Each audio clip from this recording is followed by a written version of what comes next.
with Ankalaev, he's big, he's strong, and in that first fight, he just had the answers to beat her, and he fought a smart fight. Not necessarily the most exciting style, but he fought a smart fight.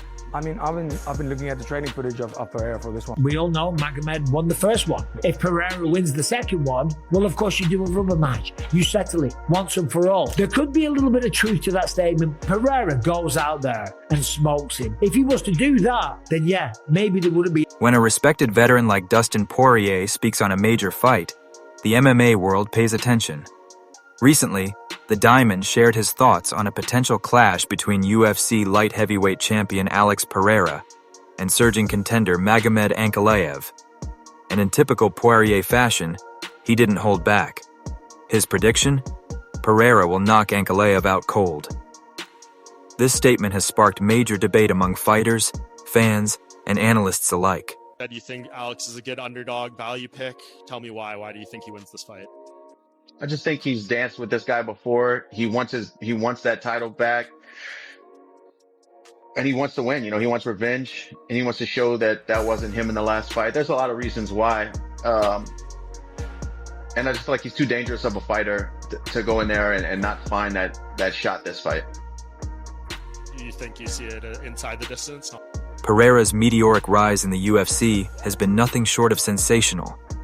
But Ankalaev is seen by many as the most technically complete light heavyweight in the division today. So what makes Poirier so confident? And does his bold prediction hold weight? Let's break down everything surrounding this fight, from fighting styles and strengths to weaknesses, momentum, and the legacy implications of such a battle. Experience against knockout artists like Conor McGregor, Gaethje, and Chandler. What is of the outcome? Honestly, the way I saw him in training, the stuff that I saw, he looks sharper, it looks, like I said, just more intense. But the striking was never the problem. The striking was never the problem for him. It's the fact that he got smothered. And for a striker, that is not so hard to, I think he has the right people around. That's not going to be so hard to start and figure out, this is how I don't get smothered. Learn to fight in that clinch situation, because he has the elbows, he has the knees, he has all that. So he's going to need to keep his back off the fence. And I do believe that they've spent enough time on working on that. And him taking some time away from the sport was good for him. You know, sometimes you need to do that to, you know, get that reset and get that hunger back. I really don't see this fight going the distance. Gives him a unique perspective when analyzing someone like Pereira. In his breakdown, Poirier pointed out that Pereira's striking is not just powerful, it's calculated and precise. People underestimate his ability to set traps, Poirier noted. It's not wild power, it's educated power. According to Poirier, Ankalaev is solid but hittable. When you fight a guy like Pereira, matchups were quite favourable to him up until this point. I think the threat that Ankalaev brings in, him being a southpaw, him controlling the range really well, and him just with the threat of the takedowns. Even in the first fight, we didn't really see him really go for the takedowns too much, but I think just the threat being there, I think stylistically is a bad matchup for Pereira, and I would have... One mistake is all it takes, Poirier said. And I think Ankalaev is going to make that mistake. Alex Pereira has shaken the UFC to its core since joining. A former kickboxing champion with multiple victories over Israel Adesanya, Pereira entered the UFC with massive hype, and he delivered. Within just a handful of fights, he captured the middleweight title by knocking out Adesanya. Fight week, and already there's a storyline going into this one. We've seen the interactions between you and Magomed here at the PI. He says you're a liar. He says that your version of events is not what happened. Can you explain to us what the issue has been with Ankalaev this week? Yeah, I don't know why he's saying that, because that's 100% what happened, you know, but that just goes to show you that it's not him writing online. It's not coming from him. So what happens is somebody else is somewhere else writing for him, and then he comes here and he sees me. Maybe he thought, you know, maybe I don't want to face him right now. I'm alone, but that's 100% what happened. After losing the rematch, he jumped to light heavyweight, a move many thought was risky. But Pereira has looked even more dangerous at 205 pounds, knocking out former champion Jan Blachowicz and then capturing the title against Jerry Prochaska. What makes Pereira so terrifying is not just his legendary left hook, but his composure. He fights like a sniper, calm under pressure, waiting for the... other day I was doing like some physical therapy, like a massage, and then after I finished, I came out, I was told that Pereira was there, but I didn't see him. And then the next day, I see a video come out where he says that I was hiding and stuff like that, which is not true. And I was a little angry when I saw the video. So then when I saw him today, I approached him, I said, hey, when did I see you or when did you see me? It never happened. And to which he answered, he said, oh, there was one girl who told me that you were there, but you know, he switched. Perfect shot. Few fighters in UFC history have carried such consistent knockout power across multiple weight classes. On the other side of the cage stands Magomed Ankalaev, an undefeated machine in all but name. His UFC record is nearly flawless, with his only blemish being a controversial draw against Jan Blachowicz.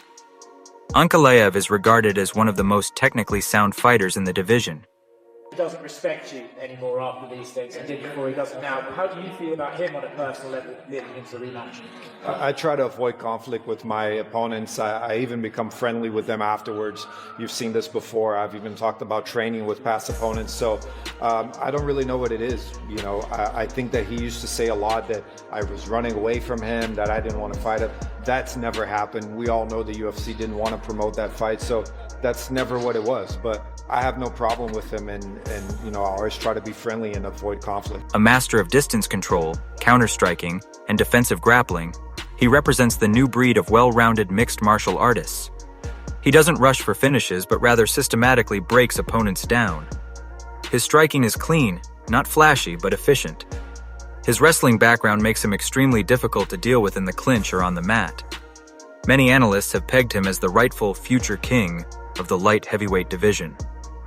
Porier's confidence comes down to... Last fight, we spoke to Magomed last week, and he was asked about your success in takedown defense. And he chalked it up to where he wasn't able to, he was injured before the last fight, so he wasn't able to train in wrestling. And then he also made the allegation that after the first round, he went back and told his coaches that he thought you were greasier than normal and greased up. Did you hear those allegations, and what do you make of them? Yeah, I think he mentioned that after the fight too, saying that I was holed up or whatever it was. But I think that just goes to show how much I've evolved in this game and how I was able to implement my game plan and take out his game, you know. So it actually just strengthens me mentally to realize that, you know, a lot of people were saying a lot of things about his takedowns and stuff, and I was able to take that. One thing, Pereira's ability to turn a fight with a single strike. Ankalaev is good, don't get me wrong, Porier admitted.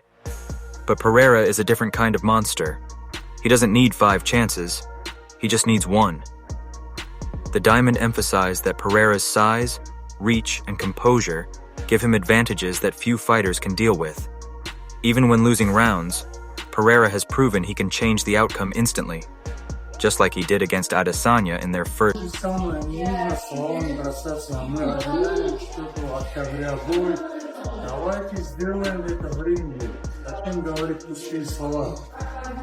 Ele falou, cara, na verdade a gente vai lutar no dia 4 de outubro, a gente não tem que trocar palavras mais. Eu não falei nada, ele sempre falou, eu nunca falei nada, ele sempre falou, e agora a gente chegou frente a frente, é cuzão. UFC bout.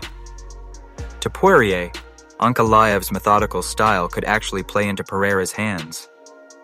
If you're too cautious against him, you give him time to read you, Porier explained. And once he reads you, he's going to find that shot. However, it's not all one-sided. Pereira does have weaknesses, and Ankalaev is the type of fighter who see and exploit them. Pereira's takedown. Alex has the tools to pull this off, and for the sport and for the longevity of the UFC and for this new Paramount deal, you want Alex to win. And listen, I don't need a guy tweeting and doing all the shit talking and all that stuff. It's just Magomed's style, even though he's looked upon as a grappler, but there's just some disconnect there with the fan base and with the media where Magomed's not a bigger star. I do think we see a very different fight from Alex, being healthy, having the tape study of the first fight. Even though he's injured, he can take a lot from that. I hope he wins. I hope. Defense, while improving, is not bulletproof. Fighters with strong wrestling foundations often give him trouble. If Ankalaev chooses to mix in his grappling early in, everybody's 6'3" and above. I don't know. What about Magomed Ankalaev? He's the champ. We'll see what happens on the weekend against Porier. How would you see a fight with him going? That would be an interesting one. I feel like he'd love that one. Strategically, it's like a bit of a chess match, right? Yeah, it would be. He'd be a nightmare. prediction? Pereira will knock Ankalaev out cold. This statement has sparked major debate among fighters, fans, and analysts alike. Pereira's meteoric rise in the UFC has been nothing short of sensational, but Ankalaev is seen by many as the most technically complete light heavyweight in the division today. So what makes Poirier so confident? And does his bold prediction hold weight? Let's break down everything surrounding this fight, from fighting styles and strengths to weaknesses, momentum, and the legacy implications of such a battle. Experience against knockout artists like Conor McGregor, Gaethje, and Chandler gives him a unique perspective when analyzing someone like Pereira. In his breakdown, Poirier pointed out that Pereira's striking is not just powerful, it's calculated and precise.